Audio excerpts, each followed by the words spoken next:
I now pronounce you man and knife.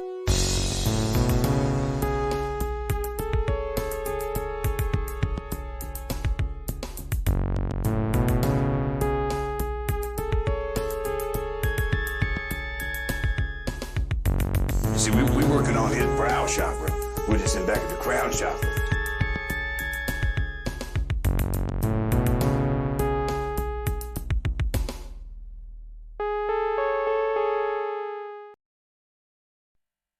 Welcome to Waxing the Porpoise. We're back again, episode 3.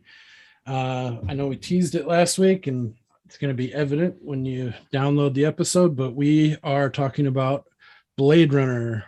He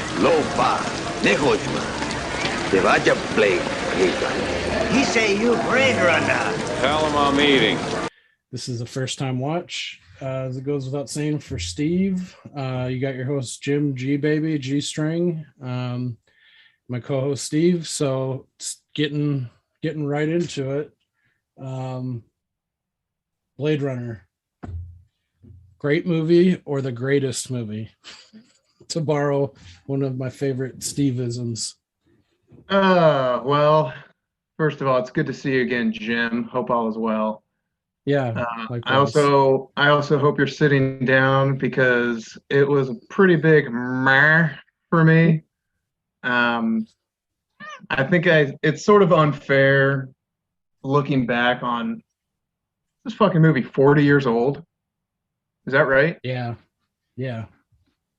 So, I try not. It's 81, 82. So yeah.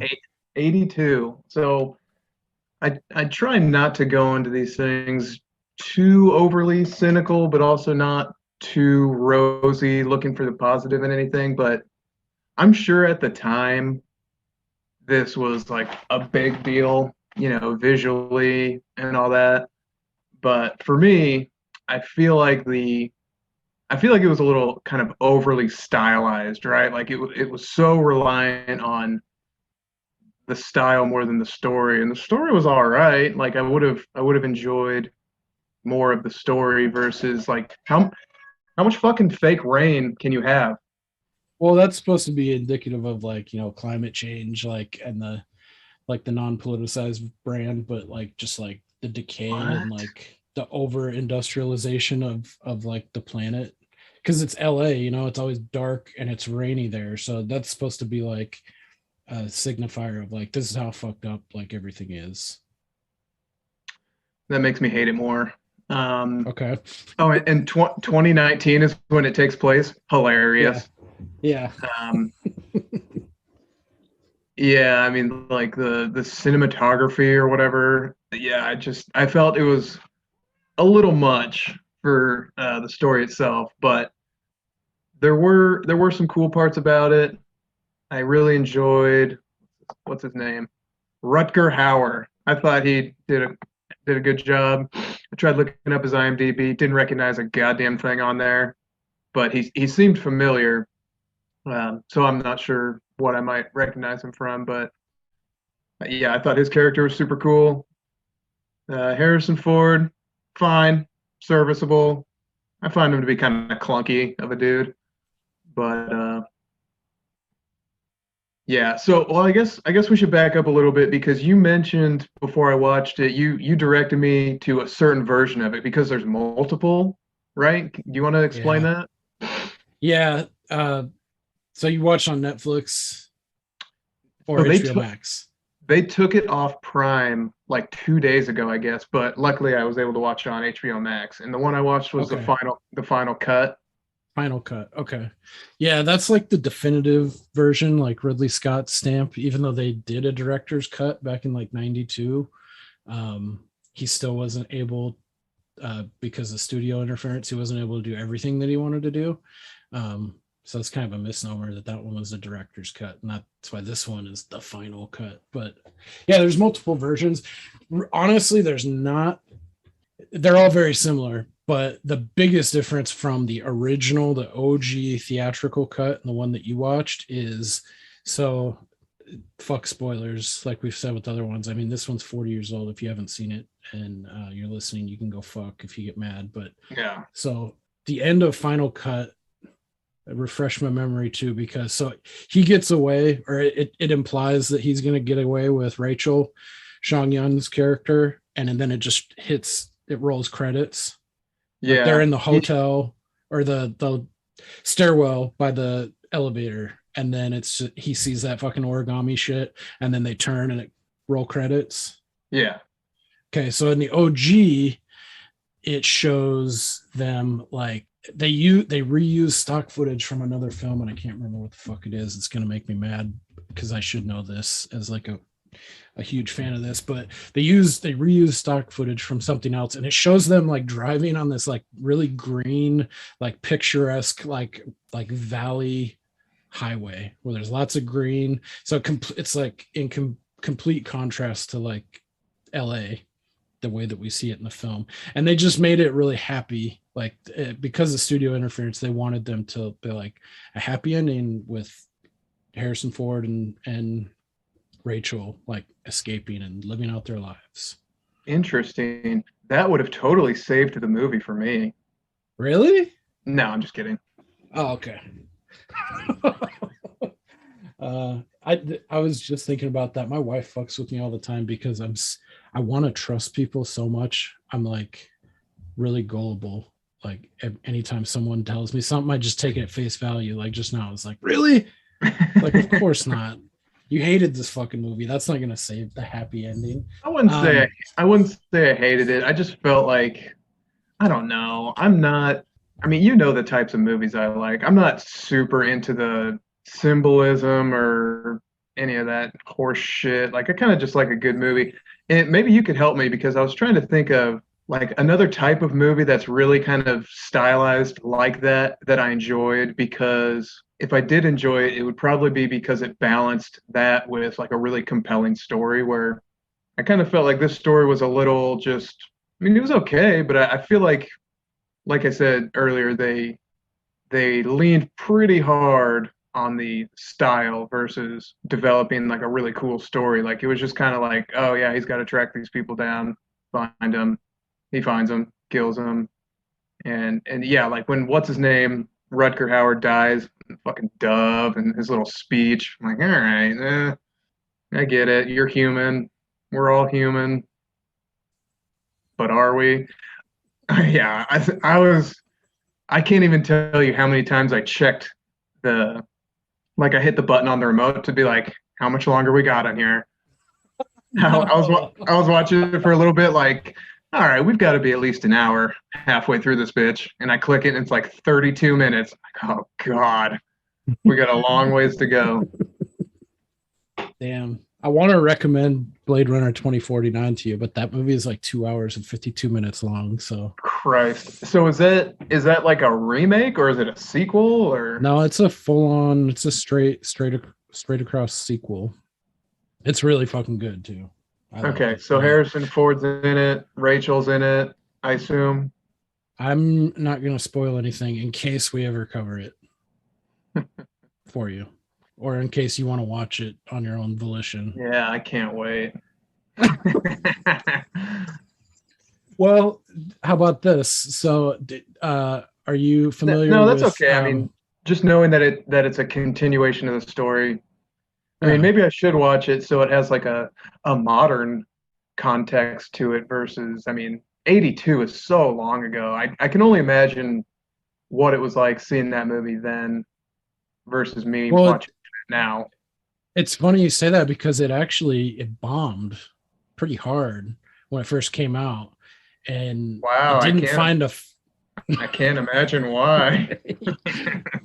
Fuck you. No. Yeah, it honestly, it didn't find its following until like much later, like at least 10 or 12 years later. Like there was always there was people right out of the gate that were like, this is visionary, like this is great, but they were a small minority. It wasn't until later like it caught on for whatever reason. So if you want to maybe tell me like what I'm missing from like I don't know, movie buff standpoint. Like I don't know. What do you enjoy about it so much, I guess? It's kind of funny you say that, because honestly, I mean, there's stuff that you can look into that I can talk about, but like on a personal level, the reason I like this movie doesn't have to do with there isn't anything that I can tell you like that you're missing out on, and that's why you didn't like it. You know, if you did, for me, it's really subjective. Like I have a lot of like, there's a sentimental component to this film and like nostalgia. I really like the story and the visuals and everything, but like for context, I saw this for the first time when I was like 12 or 13. So, and it was on Thanksgiving Day. So it's got that tied to it automatically. It was like a nice holiday, a good memory. And I don't know who decided to fucking put it on, but we had an exceptional amount of family members at that particular Thanksgiving. We had just eaten, everyone was bloated. It was like dark. It was raining, like cats and dogs. And I think it was maybe my uncle, he put it on, but he didn't like declare it like, hey, we're going to watch Blade Runner. He just kind of threw it on. And like, I was sitting down, and then, you know, kind of people shuffling in and out. And then it kind of, everyone settled down and just watched it, you know, like there was hardly any talking. And like, it was almost like everyone was like entranced by it that was in the living room and committed to it. And I don't know, it just hit me like a certain way. It was like, I had never seen anything like that before at that young of an age. And it just stuck with me. It wasn't until I got older and on subsequent viewings that I like looked into the, you know, like the overarching face value is like, what does it mean to be human, you know, and those kinds of themes. But yeah, I don't know if I could sell you on like, this is what you're missing out on. I'm sure you grasped everything just fine. It sounds like you just didn't like it. Maybe it was a little bit too boring, a little too slow, not your style. Yeah, I guess I should. I mean, it probably goes without saying just based on what I've said already, but I'm not a huge like sci-fi fan in general. Mm-hmm. At least not just for sci-fi's sake. Like if it's a cool story, I'm trying to think of like a really kind of out there sci-fi movie that I've seen that I liked, but I can't really think of one. So it's sort of, it makes it difficult. You know, it's like a tough hurdle to overcome from the beginning to get me to like a really sci-fi, futuristic, even though it's 3 years ago and it looks nothing like 2019 type of Where thing. are my flying cars? Yeah. I see no flying cars. Yeah. And so much rain, Jesus Christ.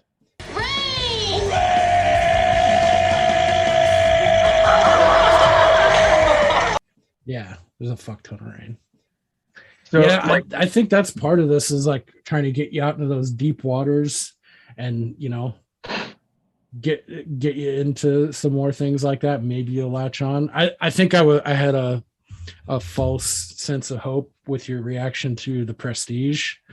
I thought that there was enough similarities and like nuance, I guess. Maybe not similarities, but like the kind of film this is, instead of your straight like Street Fighter or Expendables 2 that you gravitate towards, you know? Well, like I thought that it's that the whole would be enough. Expendables series, dude, not just 2. They all hold up. I mean, Bulk of the series. Bulk of the Yeah. series. Oh, not exactly a lightweight. little prick stonewalling me. Yeah, I mean, it was no Twister, which is up there in my top films of all time. But That is a fucking banger. yeah, well, and I also really enjoyed like the way the movie started. Like, I thought the premise was cool. And then, you know, when they're first interviewing that one dude and he like short circuits and kills that guy, I was like, all right, I'm in. This seems pretty cool. But then it seems to sort of switch gears and definitely slow down. And I don't know. I didn't feel like the outcome sort of justified the build up. So like the first time I watched, you've seen The Hateful Eight, yeah. Mm-hmm. Yeah, the first time I watched it, I was like, God damn, this is slow and boring as shit. But then the second time I watched it, knowing that it was like a slower paced Tarantino movie and it wasn't, you know, a Kill Bill or whatever, I enjoyed it a lot more. So who knows? Maybe if I were to ever watch this movie again, which I assure you I won't, maybe if I were to watch it again, I would appreciate it in a different way. but Yeah. who knows? So Yeah, I one think thing, movies like that have to like there has to be a little something to make you come back to it. You know, if it's like this case where you're like, yeah, I don't really want to watch that again. I mean, you're not going to unless you're like fucking on a plane and that's the only thing you can watch or something, you know, but I get it. yeah, last time I was on a plane, I was watching Under Siege. Just so jacked. Such a good movie. Dude, Like, I forgot. I just watched that a few years ago. Isn't there a scene Tommy Lee Jones is eating like fucking raw meat? Like raw ass cow. Because he's the no, main villain in it, isn't he? yeah, well, he's one of them. Gary Busey's a pretty bad dude also, but Tommy Lee Jones is also a bad guy. I don't think he's eating raw meat, but I think he's just eating steak like with his hands. I could don't have know. sworn it was like right off the butcher's table. Anyway, Yeah, I was just trying like because I had never seen it before, so I was watching it for the first time on a plane. oh And really? yeah, there was like a little kid a couple seats over from me. So when the chick pops out and she's got her tits out, I'm like fumbling to like move my little screen away from him so I don't get yelled at by his parents. But yeah. So one thing I thought that was interesting that I thought the movie was going to go in this certain direction, and I kind of thought it early on. I guess I should say like I'm not a fun person to watch movies with because I'm always kind of trying to figure out where it's going before it gets there instead of just enjoying the ride. And I know that about myself, so I try not to read too much into little things or, like in this one, when he first does the little origami thing, I was like, I feel like they're showing that for a reason. It's not just like a throwaway scene. Like this is probably leading up to something, and yeah, not like it was a huge part of it or anything, but I was like, okay, so when they were showing these replicants and they had that weird reflective thing in their eye like a cat, there was one scene where let me bring this up because I got their names. When Deckard is talking to Rachel and you can see the little like thing in her eye, but then he turns to like walk away and for a second you can see like that kind of glare in the back of his eye just for a second. And I was like, oh shit, are they trying to suggest that he is also a replicant, but just by showing the weird little reflection in his eye for a split second, and then it never, obviously nothing ever came of that. But well, actually, and I should have watched it before. I've seen this movie like at least 100 fucking times, so I was like, I don't need to watch it for this. I don't need to watch it for this cast. But in the final cut, isn't there a dream sequence where it's implied that it's Deckard's dream? Where he dreams of a fucking unicorn running. Yeah, I remember seeing a unicorn at some point. I don't remember what. Okay, and then at the very end, Edward James Olmos, he fucking makes a unicorn out of origami and he leaves it there, and that's what he sees. That's what he picks up when he's at the very, very end when he's leaving his fucking apartment with Rachel. He picks up the origami thing. That's supposed to imply also that that they're coming after him, not just maybe what's her he's name? Both, yeah, that maybe he's a replicant too. Jesus, what a stretch. Yeah, you'll love that too, because Ridley Scott's he's very like mercurial about being asked that question. He fucking I feel like he's said different things at different moments in time, but for the most part he leaves it ambiguous, like choose your own adventure, it's up to you kind of thing. But then again, like if you watch Blade Runner 2049, it kind of it seems to snuff it out, or does it? I hate that. It's a 50-50 at the end of the day. Yeah, like, personally, I kind of like that idea in one way that I don't want to extrapolate on, and in another way I don't like it. Like I want him to be human, because it's not definitive. She asked him at one point if he's ever taken the test, right? And so that was like one more little thing where I was like, okay, well maybe they are trying to sort of push you into thinking that he is one of them, but maybe they know he is, but they keep him around to find the other ones because he's so good at it that they just try to like keep an eye on him or whatever. Yeah, or he could be a special type of replicant that, like, you know, that would never suspect himself, or, you know, give him an increased lifespan or whatever, you know. You know the score, pal. You're not cops, you're little people. Yeah, Keep him as like a sleeper agent kind of thing. Yeah, because if they were experimenting with Rachel to give her memories to make her easier to control, maybe they were doing something similar to him, but just in a different way. And they expand on that in the sequel too. It's just too bad I'll never watch it. Well, let me ask you this real quick. Are you familiar with the French director Denis Villeneuve? What do you think? Well, he's got a couple things. No? Okay. Like what? What does he have? So he's done I've never seen Chocolat. I'm sorry. I don't think he made that. Gigli? No. That's Kevin Smith, bro. Have you seen Arrival? This was like maybe 3-4 years ago with Amy Adams, Aliens. No. Okay. But he just did that first Dune. Yeah, I've never seen any of them.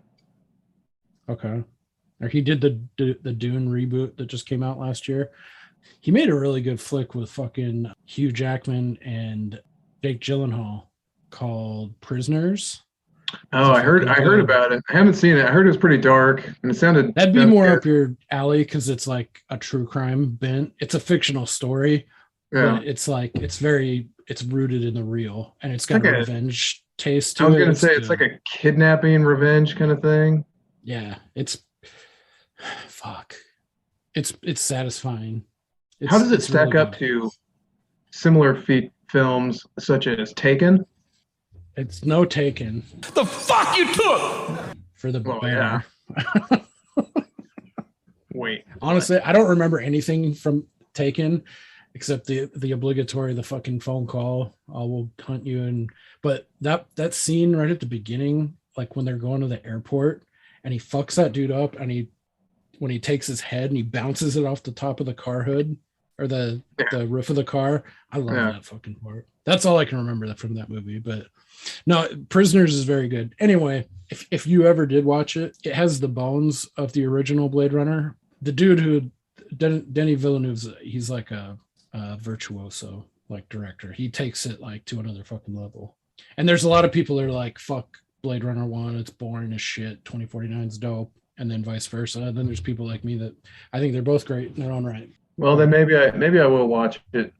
It's a slog though too, because I shouldn't say a slog. It's a long ass fucking movie, you know. So you'll know within like the first 30 minutes if you're gonna want to finish it out. Mm. But I will say Blade Runner 2049's opening scene is pretty dope, and it's got Gosling in it. He's fucking A+ in it. He's great. He's pretty great in everything, but I think he really he drove the story and he made it much better than anyone else would have. I think in that role, like he was perfect for that role.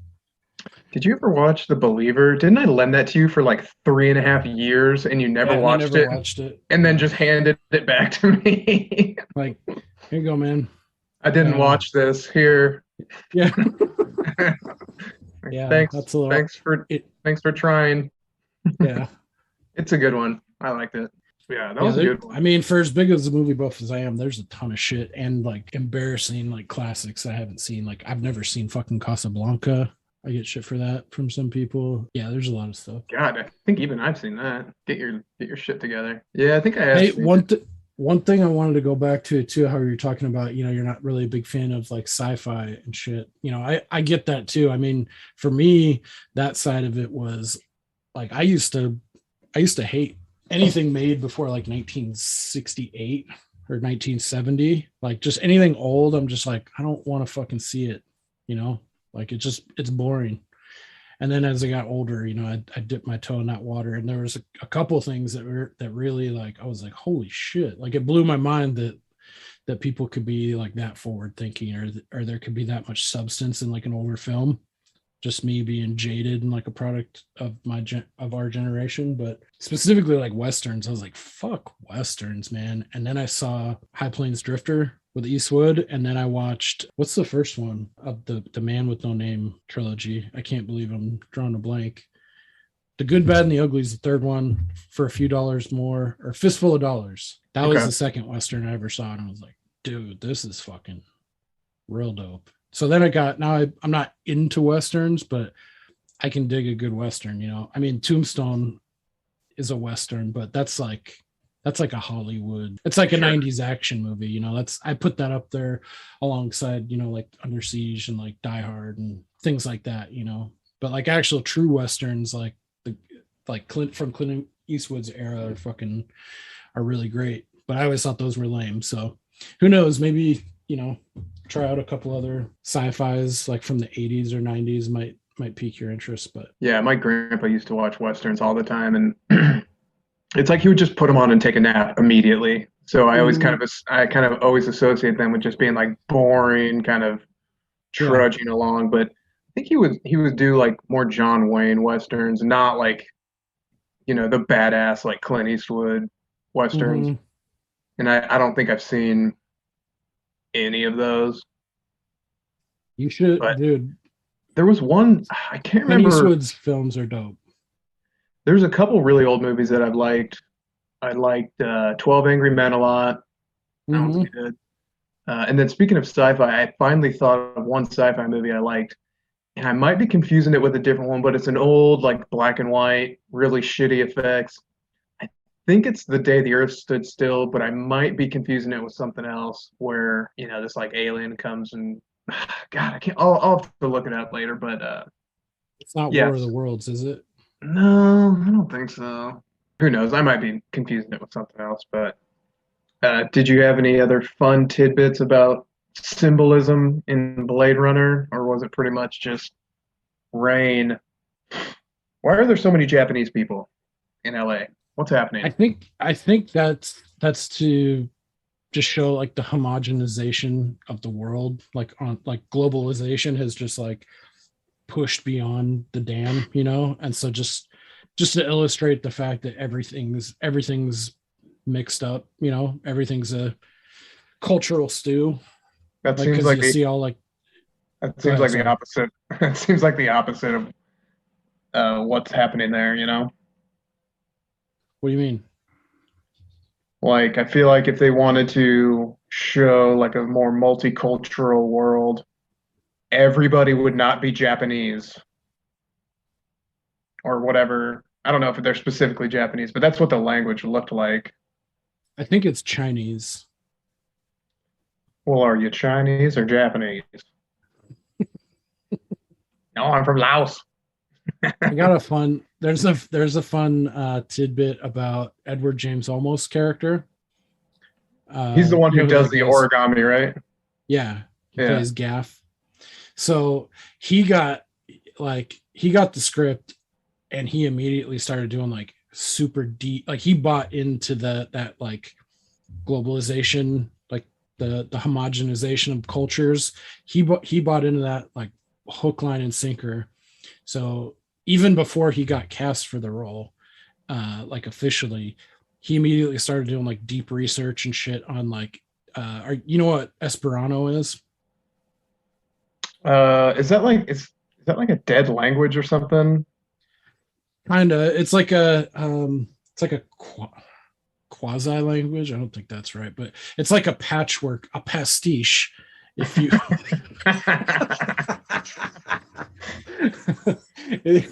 it's like a conglomeration of different languages. It's supposed to be like shorthand or like a pig Latin to get you through in a pinch. Like if you were in like some like Romania or Bulgaria, I think like Eastern Europe, maybe anywhere in Europe, you could get by if you didn't know anything else.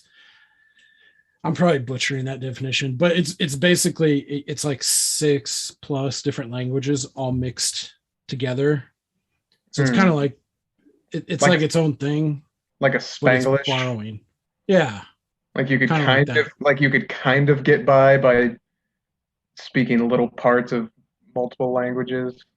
Yeah, like if someone you were talking to, you only knew Esperanto and they knew Spanish, they might be able to pick enough up to like help you get along to your next destination or something like that, you know. Whereas if you spoke English and they spoke Spanish and they didn't speak a lick of English, you're fucked, At least that's the way I understand it.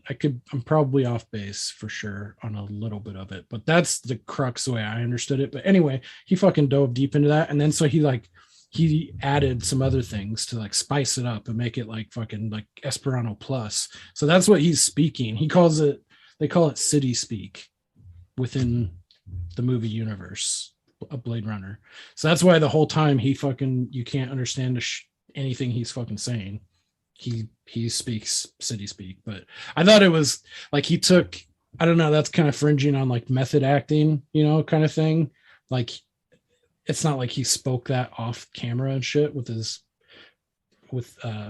fellow actors and the director and stuff, but he did a lot of research into it, and they ended up cutting most of his fucking lines. So he did all this like deep research and all this shit. I kind of feel bad for him because almost seems like or Edward James almost seems like a solid dude, like from everything I understand about him.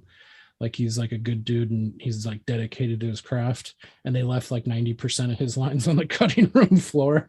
It's so weird that you say that because I don't remember his lines I don't remember not understanding what he was saying. Really?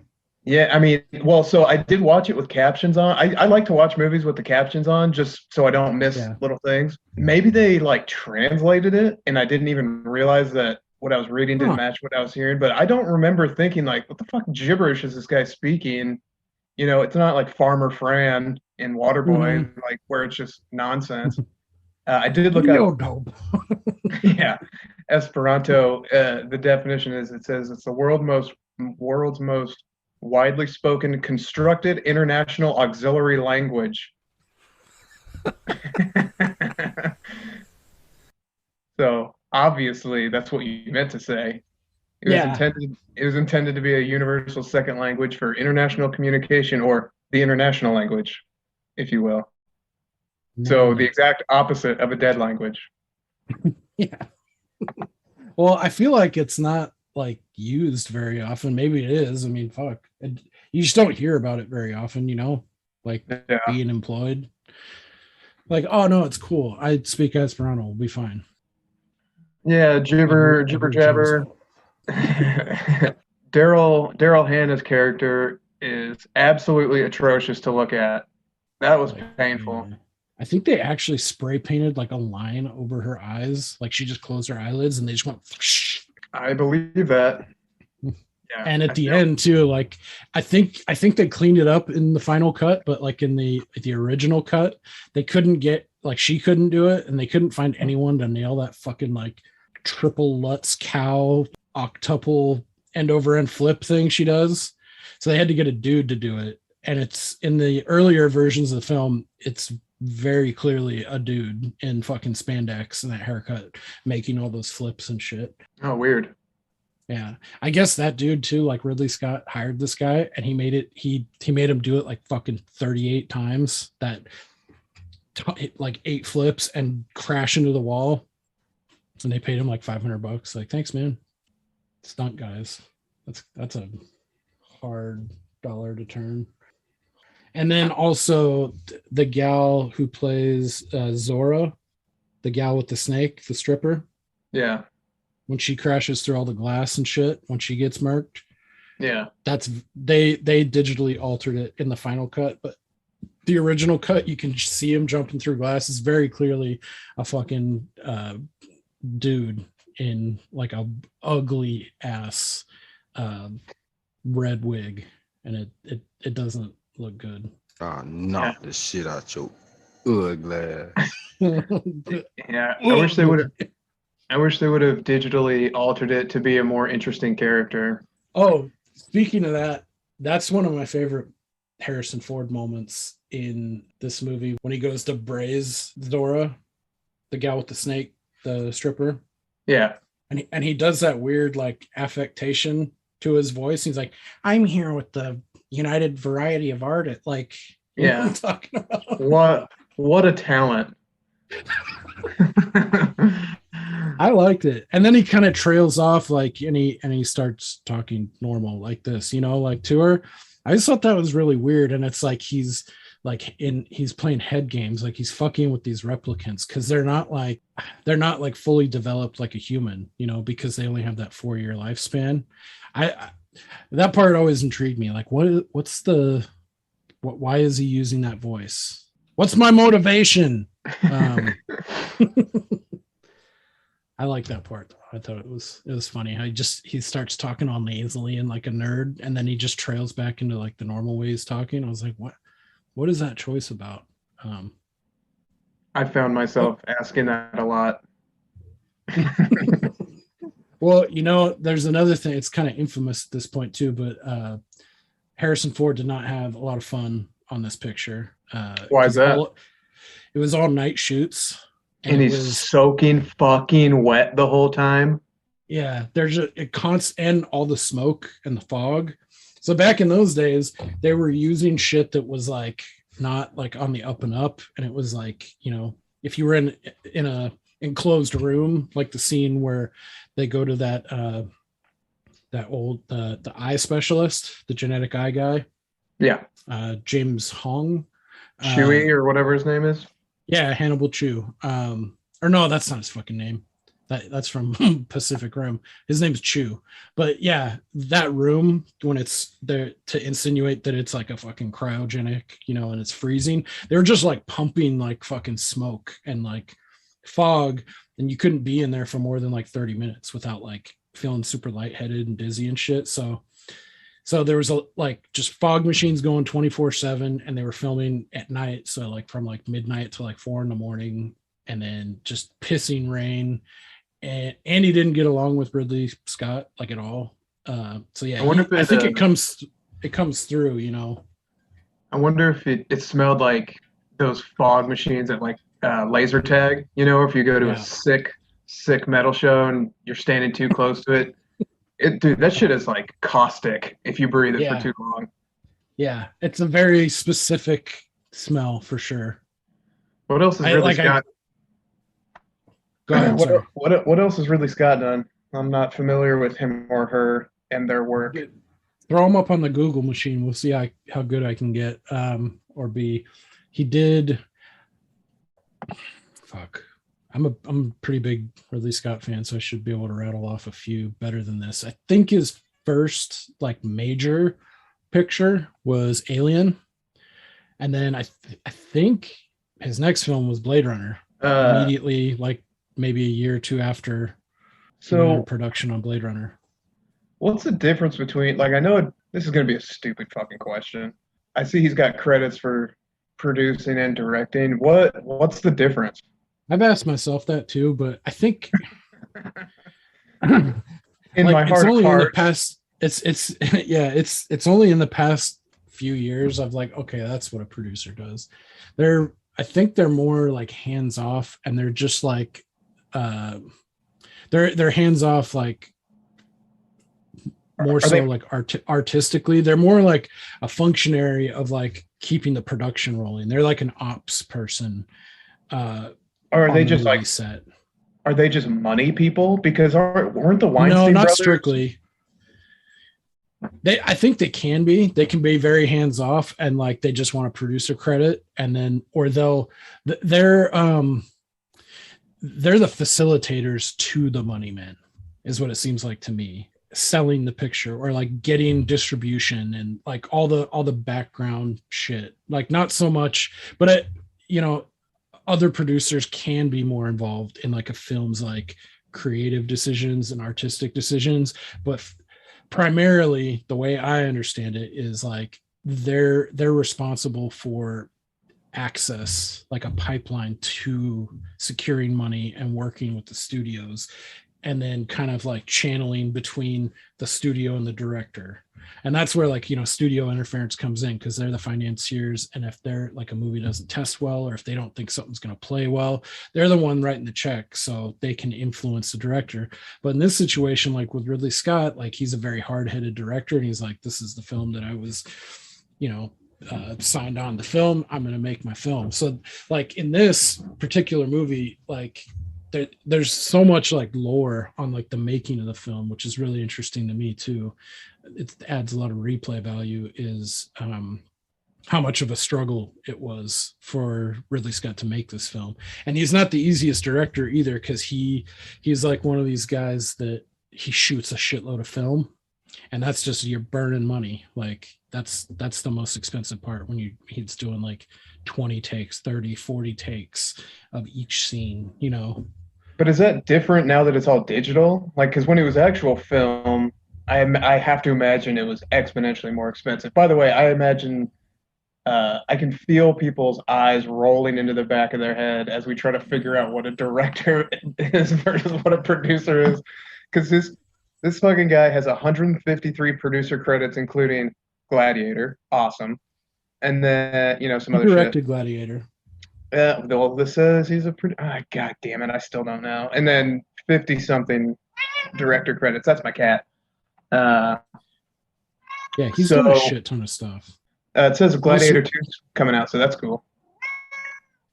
I think the most recent thing Ridley Scott like full on directed was, because he's kind of stepped away, because he's getting up there. I think he's like 85. He's in his 80s, I'm pretty sure.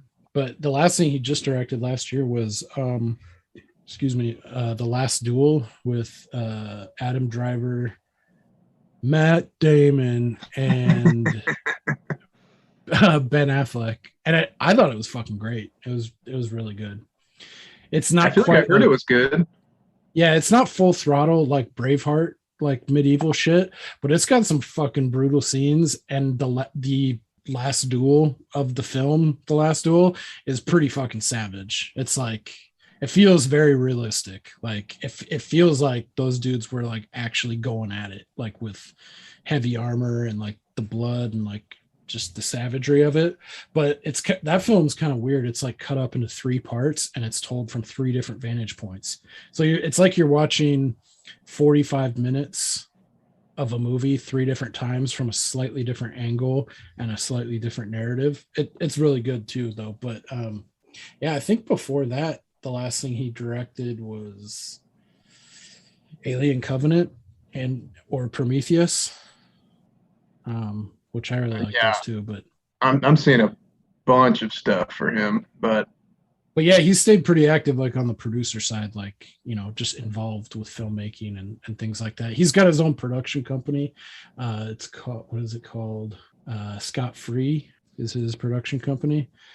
Yeah, if you ever want to go into a deep dive on like the making of Blade Runner, I think the final cut, the physical media version, it comes with like a 3.5-4 hour documentary from everything, like from the inception of like adapting Philip K. Dick's book, Do Androids Dream of Electric Sheep, all the way through like every phase, like fixing the script, casting, production, design, all the way to shooting, to reception, and like, you know, how it's caught on to become a cult classic and what it is now. It's held up, like, I think it's in the high 90s on Rotten Tomatoes. I would rather are super high. I would rather kill myself in public than watch that. Somebody is going to take that thing and stuff it right up your ass.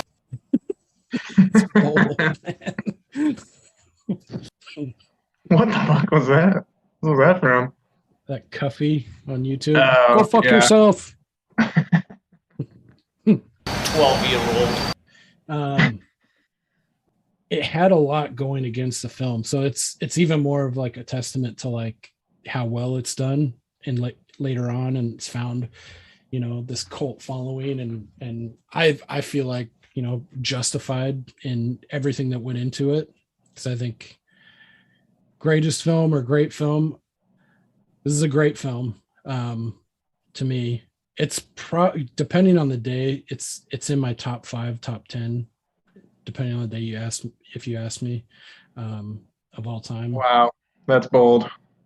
That is bold. Well, I really like the story too. How'd you feel? I know you mentioned there were some things that you liked that had going for you concerning the story. What is the thing that you like most about the story? Well, I just kind of liked the premise quite a bit. I thought it had a lot of potential. I felt like the replicants that he had to kill were just really not that interesting, other than the first one you see. Well, yeah, he was great. I thought his death scene was a little stupid. Like he just died right there. Funnily enough, I looked him up, and he actually died in real life in 2019. How fun! Oh Rutger Hauer. no, he's still alive, isn't he? Nope, he died in 2019, just like the movie. How fun! Not that I don't believe you. So Not that I. It's because isn't it Brian James that died in 2019? He played Leon. I don't know about Brian James. I didn't look into his life at all. I liked his character. He was interesting, fun. You might remember him from The Fifth Element. He was like one of the generals. Oh yeah, no, I've never seen it. Oh God, we are lost. Yep, never seen it. Damn, I feel like you like that one. Never See, even. That's a fun sci-fi. That's like very different. It's very like frenetic and like fast-paced and like cool action. I feel like you'd like Fifth Element. Anyway, if you ever feel like doing, in light of the news of Bruce Willis retiring, if you ever do a Bruce Willis retrospective, definitely include The Fifth Element alongside, Die Hard and Last Boy Scout. Yeah, I've seen all the Die Hards, obviously. Haven't seen The Last Boy Scout. Good one. Damon Wayans is in it. Is he gonna die? Like, I don't really know what that condition is. It seems like a pretty broad, it's like saying he's having a mental degradation or whatever. It's like, okay, well that's a pretty broad way of saying he's getting old, like everyone does as they get old. Yeah, it seemed like, what is it? Aphasia.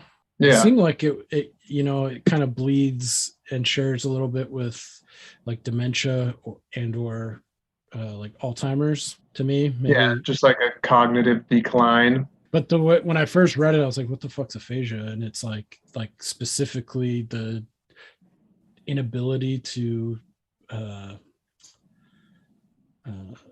like speak and like get out what you're trying to say. So maybe not so much that your brain is degraded to where you can't do it. It's just like the speech function within your brain. And I think it was like listening and comprehending what's being said. So it sounded to me like it was like a more, like it was tied to like language and like that part of the brain. Oof, that's not rough. So much as like a broad, like Alzheimer's, like all your cognitive faculties kind of just degrading, and like maybe that's more tied to like memory a little bit, whereas this aphasia seemed more like communication based degradation, I guess. That's the way I understood it. Doesn't sound good either way. Yeah, that's a bummer. Damn, that's crazy. Rutger Hauer died. I could have sworn he was still with us. I could have sworn. You also said Alzheimer's. Did I? Yeah. I don't know how to say it. How do you say it right? Alzheimer's. Alzheimer's. Like with a Z in there a little bit. Alzheimer's. With very much a Z in there. Okay. Or you could just thought there was a T thrown in there somewhere. You could just advance straight to dad mode and just call it old timers. Yeah, there you go. Did you or did you not name one of your children after Harrison Ford because of this movie? I mean, I like, not after this movie specifically. I like Harrison Ford as like an actor and like. Why? Why? Why? Dude, do I have to rattle him off? He's excellent in The Fugitive. Okay, I'll give you The Fugitive. Witness. Junior. Indiana Jones. Han Solo. Blade Runner. Dude, you like Danny Gloves. You should check out Witness with Danny Gloves and Harrison Ford. Yeah, what's another one? Frantic, directed by only if Roman it's as Polanski. good as this. That's a whole other bag of cats. But isn't 6 Days, 7 Nights one of your favorite movies too? I've never seen that. I'm not a big Anne Heche fan. But David Schwimmer's in it too. It reminds me too much of Creme Fraiche. What else is he in that's good? Well, no. So to answer your question, no. Okay. Well, yes, for me, but my wife says it's because she's such a huge Beatles fan. Specifically, she's always been a George Harrison stan. George Harrison. That. I don't know what stan means. He needs some milk. But George Harrison. George Harrison is my favorite Beatle as well, so good for her. Okay. So she says that's why we named him that. I say it's because of Harrison Ford, but you put them together, that's what you get. Oh, there's one thing. So you liked Rutger Hauer a lot. I think he stands out for sure. His performance is excellent. And it's kind of funny. Like in the documentary and some of the behind the scenes stuff, it's very palpable that Rutger Hauer has like an antagonistic view of Harrison Ford. I feel like it comes through in all of his interviews and stuff. And there's one point too, where he's talking about his Harrison Ford's character. Cause you think of him, he's like the main protagonist of the story. And it's like, he's the good guy, wiping out these bad replicants. And like, he's your hero of the story. There's an interview where he's talking about that. And he's like, what's he do? He's like, he's not the good guy. He's the bad guy. He's like, what's he do? He fucks a washing machine because he has sex with Sean Young, and he's thinking of these. It's the replicants were all such great characters, and Harrison Ford's character is such a dumb character. He gets a gun put to his head, and then he fucks a dishwasher, and then he falls in love with her. It doesn't make any sense. He's introduced as, this detective hero, but he's not the hero. He's the bad guy. It's a little counterintuitive because he's trying to say that the replicants are more human than actual humans, but in the same turn, like out of spite, he's saying, well, why is Harrison Ford get all the spotlight? Like he's the fucking hero. He fucks a washing machine. So yeah, he's kind of speaking out of both sides. He borderline rapes a washing machine too. Like when she goes to leave, he just slams the fucking door. Yikes. Yeah, it's pretty brutal. Yeah, and if you can believe it, he and Sean Young didn't really have very good chemistry either. What? Yeah, yeah. Looking at it now too, yeah, it's like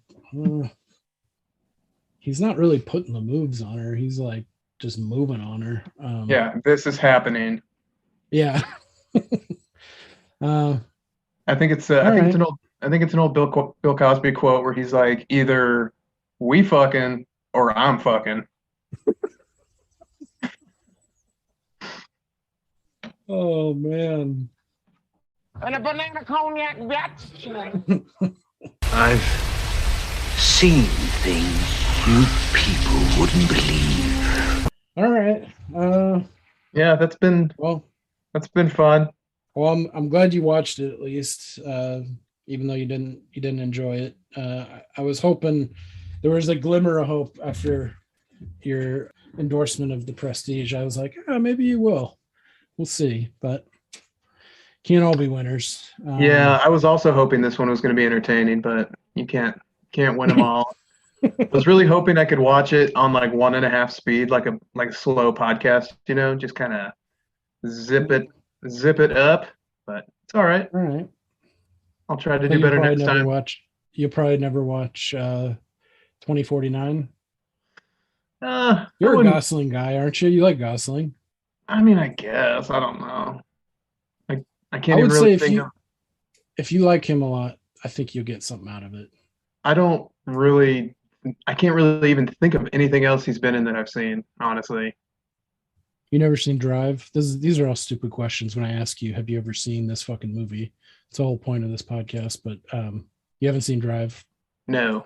I actually think it's I actually have a hot take on Drive. I think it's pretty fucking overrated, but it is. I can see the draw to it. It's stylish. It's super stylized, and it's got a dope super synth heavy score.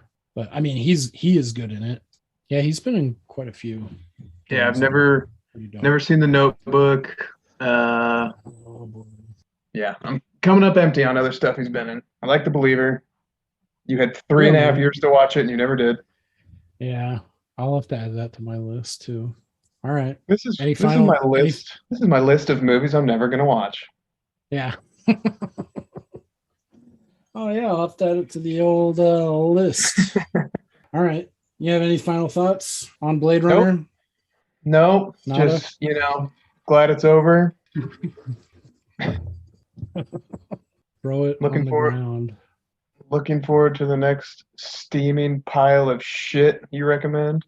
Steaming pile of cow dung. He needs some milk. All right. Well, that's going to wrap up Blade Runner, the OG. So, in keeping with theme of the show, we're going to go into our topic randomizer, and we'll see what are we going to talk about next. Another movie, some sort of unexplained phenomena or true crime, or option 3, a wild card. So, all right, looks like we're going to do another movie. So that's the topic. Let's go. Come on, Twister. Well, you've seen Twister, so we can't watch Twister. You and I could just reenact the entire movie from beginning to end. I call dibs on Dusty. Philip Seymour Hoffman. Yeah. Dusty. He's the best. Him and Bill Paxton to me are the top tier. Both taken way too soon. Yeah. Okay. You know what? You know when they found Philip Seymour Hoffman dead, sitting on his toilet, he still had the needle in his arm. That's how quick he died of an OD. Jesus. What was it of? Was it fentanyl or just heroin? I think he'd probably been clean for a while and then went back to what was to him a normal dose and just lights out. Yeah. Isn't that a common phenomenon? Like former users, like when they step back up to that dosage, it's like there's an actual term or whatever it is for it. Well, I mean, their tolerance has gone down so significantly. Like as it goes up, they don't, it's incremental as it increases, right? You just need more and more and more and more, and you feel it less and less because your body's getting like less dopamine or whatever. So if you clean up for a little while and then go back, you consider this dose to be normal, and you literally just overdose and die. Yeah, that sucks. He was a really good actor. All right. Do you want to tease this? You want me to tease this one again, or just go right into it? It's up to you. We'll just lay it out. All right. So our next picture is a film from 1992 called Thunderheart. Oh Christ! This is one you've never seen. No. It's from the list. This is starring Sam Shepard and Val Kilmer, directed by Michael Apted. He hasn't done a whole lot of other things. Certainly nothing you'd be familiar with, but yeah, it's a good crime. We're getting away from sci-fi. It's a good it takes place on a Native American res. Is it like about dragons or something? What am I thinking of? Dragons? You're thinking of fucking Dragonheart. Oh. I wish I had that bump. That I am the last one. Is that Sean Connery? Yeah, that voice is the fucking CG dragon. Thank God. I thought that's what we were talking about. Alongside Dennis G. Quaid. No, it's not that. No, this is not fantastical at all. Thunderheart. It's on Stars right now. This was a couple months ago. Maybe it's on some other streaming platform. So it's on Stars if you got a subscription. Otherwise, you're going to have to rent it somewhere, Amazon or something. But yeah, Thunderheart's a fucking banger. I think you'll like it. Although I thought you're going to like Blade Runner too. So we'll see. But it's very much not sci-fi. So it has that going for it. Yeah, it fucking slaps. It's great. I'm looking forward to talking to you about it. You liked Wind River, didn't you? I did. Yeah. Okay. So I think that's another point in its favor of the probability that you will like it. So yeah, I'll leave it at that. Something we can tease for a future episode somewhere down the line. I have a sort of interesting relationship with the Native American people, so we'll just leave it at that for now. Okay, you're gonna have to refresh my memory off air because I'm drawing a blank. All right, well, that's going to do it for us on Waxing the Porpoise. Thanks for joining us. You can reach out to us if you got an question you want to send us via email. It's wax@waxingtheporpoise.com. We've got our Instagram set up for Waxing the Porpoise and Twitter at Waxing the Porp, P-O-R-P. So follow us on social media, subscribe. We're everywhere you get your podcasts, Apple, Google, all the rest of it. And that'll do it for us. So next time we'll talk about Thunderheart. Thanks for joining us. Thanks, guys. Fucking filthy, dirty, fucking cockfucker. Too bad she won't live. But then again, who does?